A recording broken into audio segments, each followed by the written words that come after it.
This playthrough is rated M for mature. Greetings and salutations, viewers. Vauldemare back here with another episode of Massive Memories Part 5, Electric Boogaloo.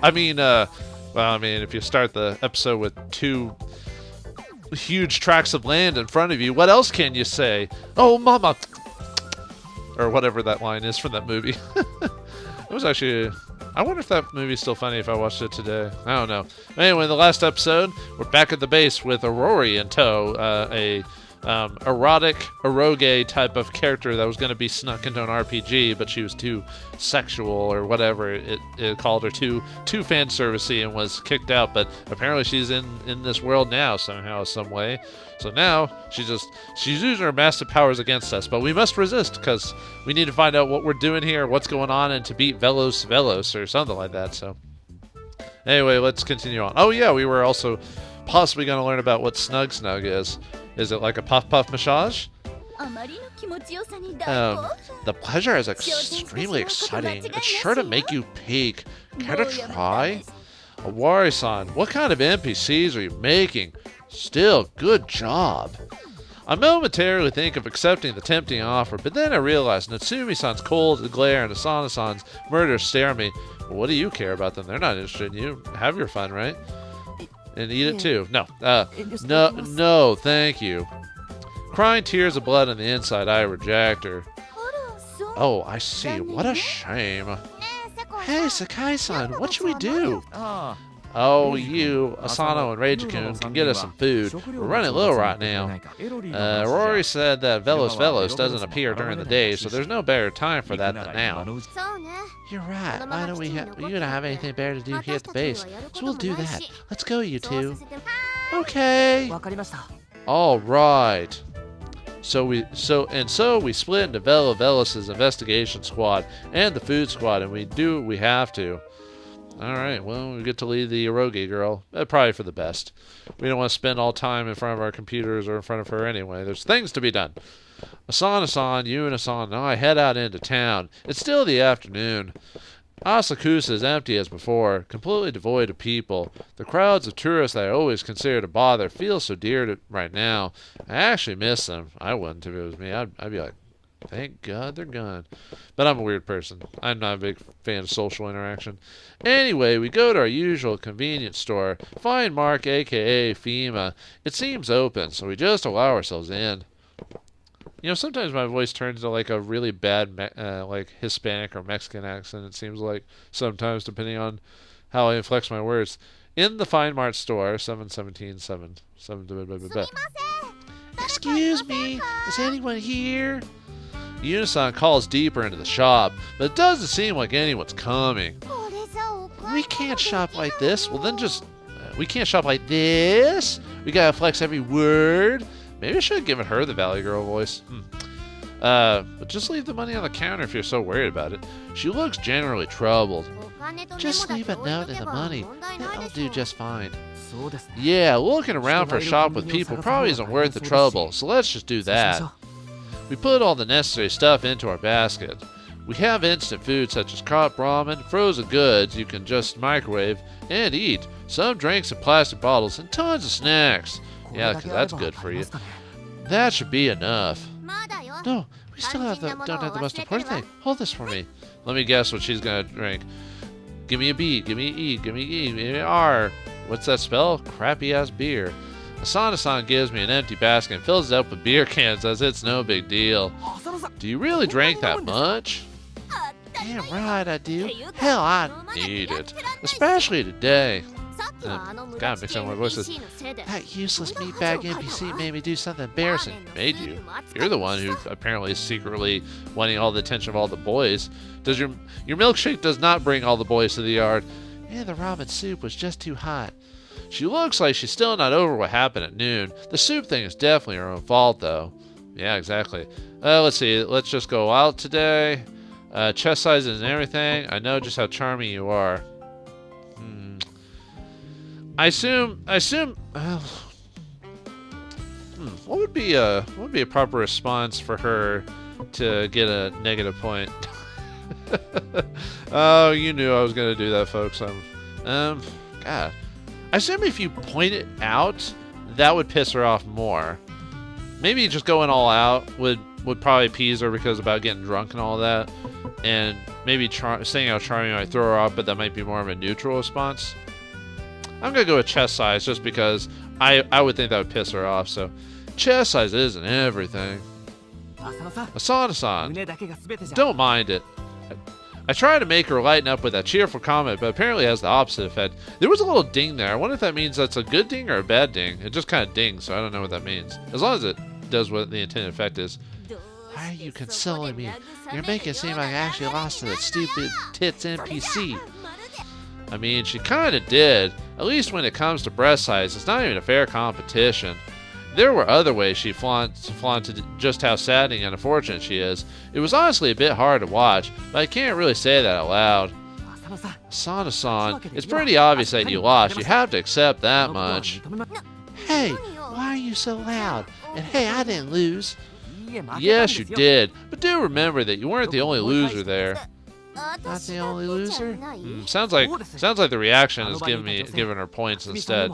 Dang it. Yeah, both Natsumi-san and Yuna-san were there too, and neither of them stood a chance against Erorie's breasts. Yeah, you're right. Natsumi and Yuna lost too. Now that you mention it, yeah, you have a point. I did not expect mentioning her chest specifically would have gotten a good response. Oh, oops, wrong button. I didn't mean to do that. Well, there's no points there, so I guess maybe it was a neutral response. Alright, well, I guess maybe it's more of a neutral response. Alright. I was thinking about just redoing the option again, but if it doesn't give me any points with there, I'll stick with that. Alright, I don't know how, but I somehow pulled through. Reiji. She seems to have agreed to that anyway, so that's settled. So, did you seriously think I'd agree to that, you goddamn idiot? Crap, she'll kill me. But hey, if it helps her get rid of her stress, I guess I can handle it. I'd just run away, dude. As I prepare to become a martyr, I'm suddenly saved by a voice bordering on angelic.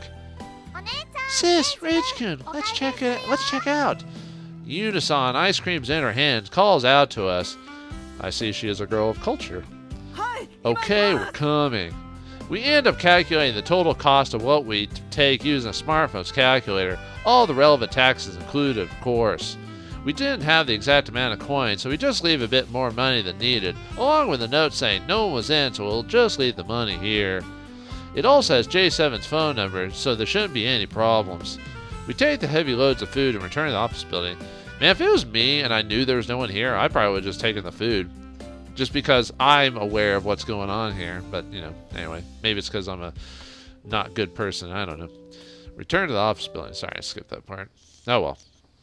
Anyway, all of us, Erorie included, gather in the lounge. To allow the others focus on gathering info on Velovelos, the ones who made dinner this time were me, Yuna-san, Asana-san. You'd think you'd stop having Asana-san make the dinner, but whatever. Though all Asana-san did was only the simplest jobs that Yuna-san asked her to do. Due to that, we end up with a full table of tasty-looking curry, rice, and salad. The most surprising thing about this is that the curry wasn't the boil in the bag kind. It's curry roe made by cutting actual veggies. Wow, oh, this is pretty good. I'm guessing the roe is a blend. Ding ding, correct. It's a 3-to-3 blend of golden curry and koku curry. That doesn't make sense. A ratio of 3 to 3 is basically 1 to 1, isn't it? Yep. I thought the same thing regarding her shaved ice ratios, but I decided not to comment. Good curry is justice. I can't waste time being picky about her wording. I need curry. I was worried a bit when I heard that Asana-san was involved, but it seems to have gone well. Of course it did. It's just curry. Even I can make it. She's acting proud about it, but no one worked with her. But as one worked with her, I could tell that she's lying. The potatoes she'd peeled were about as big as my thumb, and her carrots were just the epitome of a regular. Well, not like I could say much. I cut my cucumbers all wrong too. They ended up being somewhat wavy. But at least you're not extreme about it. Honestly, considering what she had to work with, I'm impressed that Yuna-san was able to fix it all and made for proper curry. You know what they say, a weight of man's heart is his stomach. It is spicy curry, but this isn't too bad. There's a profound richness hiding in the sweetness. Delicious. God. It's so annoying. Aruka-san makes a weird sound, clearly because he's moved. Ah. No, sorry, wrong place. Ah, eating curry makes me so hot. Give me a moment to take this off. Yes, please. Erorie, who's been exposing lots of skin, starts undressing. How would you undress? All you'd have to do is do a nip slip and boom, that's it. You know, except with the unnecessarily, like, shoulder pads. You know, if you can't see me, I'm just shrugging. Really slowly, though, as if to show off. Whoa. Oh, boy. Both Wari-san and Iruka-san fix their eyes on Erorie. Honestly, I can't help but stare at her, too. But then... Hold on. Why the hell are you getting naked? Oh, dear. Why the anger? Are you perhaps jealous because you cannot bewitch gentlemen with your body? Huh? Alright, stop. As your creator, I can't allow you to undress here. Asana-san and Sumi-san rush over to Erorie and forcibly fix her apparel. No, stop. Quit making lewd sounds, damn it. The two end up stopping her, making her look exactly like she did before. What a shame. Anyway, we can't waste all our time on this dinner. Tell us what you found out about Velovelos. Actually, it's been so long since we worked on it, and it was rejected, so we had tons of trouble finding any docs on it. But Wari-san looks a bit guilty. Whoa! Looks like it's my turn! Iruka-san strikes a pose and stands up. The spoon he's still holding in his hand is really ruining whatever he's trying to do there. I spoke to someone. I would put on my PC, HDD, and finally found a memo on Velovelos. Oh! Too bad I can't do like the, well, actually, I could have tried the, okay, there's clapping noise too. I was trying to do the speed racer. Oh! I can't help but clap to that. The others are all interested in what he has to say. We might even hear about some critical weakness in Thang House, the reason to be hopeful. So, what did the memo say? Don't waste time, speak up. Oh, we'll lend me your ear. Following that sonorous demand, he unleashes a tsunami of words. Velovelos, real name Velovelos, Shrektar's the Fourth, originally a human prince. Wow, he even sounds more serious when he does that. A human, wait, a prince? Prince Veil was born with high magic, but he actually wasn't the legitimate son of the queen. His real mother was Shrektar's the Third's concubine, Jasuka.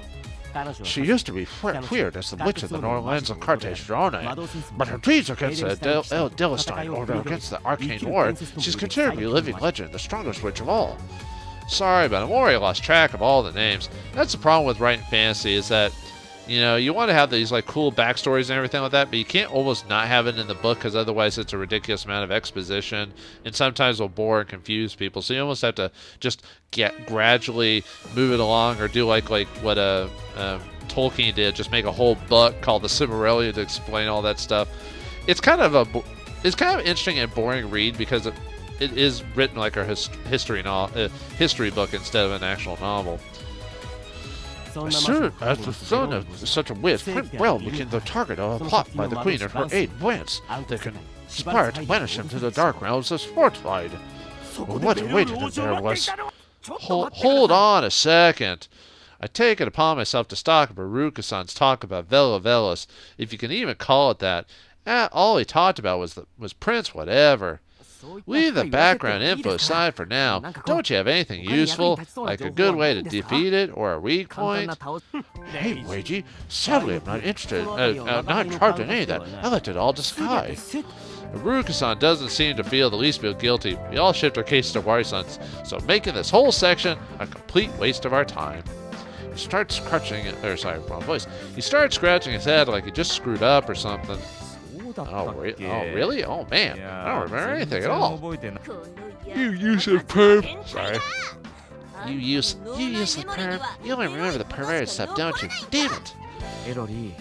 Erorie, don't you know anything? You're an NPC. You gotta have an important line or two, right? An important line? She hesitates for a bit. Oh dear, you sure seem tired. Would you like a snug hug? I guess NPCs are only as good as the ones who made them. Like I said, she's a useless walking set of breasts. What's wrong with that? Truly, what's wrong with that? Hey, women with big breasts are women too, you know. What a scathing remark. I know your chest is small, but could you please contain your inferiority complex? Truth bomb. What? I don't have any complex. Oh, please. Come back and present your opinions when you're capable of giving at least one snug dog. Hey, I could do that already. I just need to push them together. Well, you have effort, or you have heart, I guess. I do believe there's a limit to that. Oh. As sarcastic as Erorie's being, she's not exactly wrong. Even Asana-san herself threw a glance at her chest and realized there was no chance. We'll just wear a boob pillow or whatever those. There's certain cosplayers that'll wear, like, if they, because anime and video game girls have ridiculous bust sizes, that girls who want to cosplay them actually will either make fake chests or no, I guess not boob pillow. I forgot what they're called, but basically fake chests to give them the size without actually having to, like, be naked, which is actually kind of clever when you think about it. It gives them a chance to cosplay them without, like, exposing themselves if they don't want to, you know. If you want to, cool. But if you don't want to, there's ways around it. Well, yeah, I can't do it now, but who knows? Maybe they'll be big enough after a month. I gotta drink lots of milk every day. You've been drinking milk ever since middle school, haven't you, sis? But instead of breasts, all that grew was your height. They even started calling you phone pole. You don't shut up for a second. With another piece of our unfortunate past exposed, Asana-san turns red and scolds Unison. Hey, chill. Why not just leave it at that? Let's talk about how we'll handle Velovelos. W.O.R.L.D attempts to break things up. I didn't find and don't remember much on the thing, but I did think about it a lot. And honestly, it doesn't seem all that scary. I mean, we ended up cutting it out of the game, so it's clearly just some weak monster. There's no weight in the story. I really don't think it's all that strong. With that in mind, I'm thinking it's best we just attack it tonight. Guys, go and prepare. Tonight? Already? Are you sure? I am. If things go south, we can just run away. Let's just try our hand at it. Well, you know what they say in times like this. Run away, little bitch! It's not much of a plan, but it doesn't seem like we'll get anything if we just keep talking about it. We decided to accept Owari-san's suggestion. I mean, we can't do much here in this Asakusa anyway. We're completely closed off.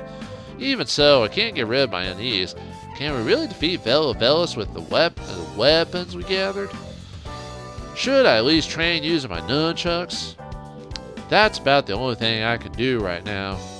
So we're just gonna train with nunchucks in the backyard? Wah, wah, wah, wah, wah, wah, wah, wah. Hotel Sting, huh? Judgement 7 office, 7/17/17, 8 p.m. 8:05 p.m.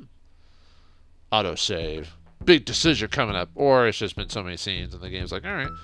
We grab our weapons and gather in front of the office building. The time has come for the first attack on Velovelos. Well, there's going to be multiple ones. Owari-san has his metal bat. Iruka-san has his airsoft gun. Natsumi-san has her tennis racket. Asana-san has her large frying pan.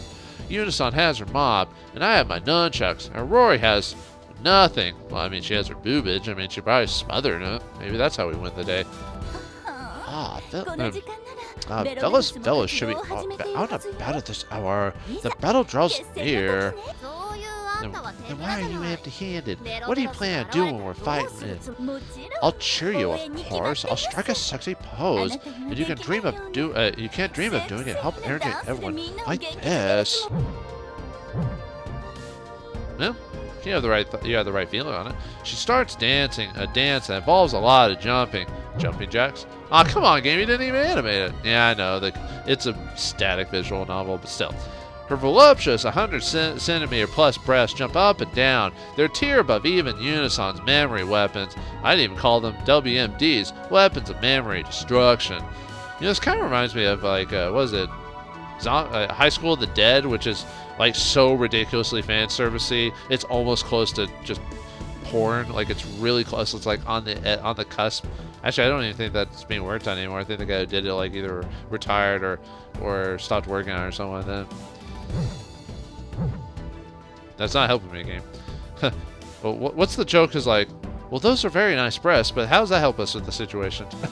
I have to do my best to avoid looking at her when fighting Velovelos. She might energize me in a completely different way. But the battle hasn't begun yet. That means I can look, right? I don't know if, or care if that excuse is valid, but I just take the liberty of staring at Rorie's bouncing breasts. I feel someone step on my leg, and the pain almost makes me shout. scream and shout, twist and shout, get off my leg. No, the one who stepped on me was Asakusa. She glares at me with a face that screams dissatisfaction. We're not a couple, what do you care? No. Why the hell are you staring at that dumb NPC's breasts? Because they're breasts and they're awesome? Your breasts can attract attention even if you want them to. What a shame. Don't act like you're a big deal just because yours are big. They'll just become saggy. I'm not jealous at all. Gravity would take hold eventually if she was a real person, but she's not. She suffers cartoony gravity. Asakusa sticks out her tongue like a child. The way she handles these encounters seems to become more saddening each time. Stop playing around, let's go. We don't know when Velovelos will show up. Don't let your guard down.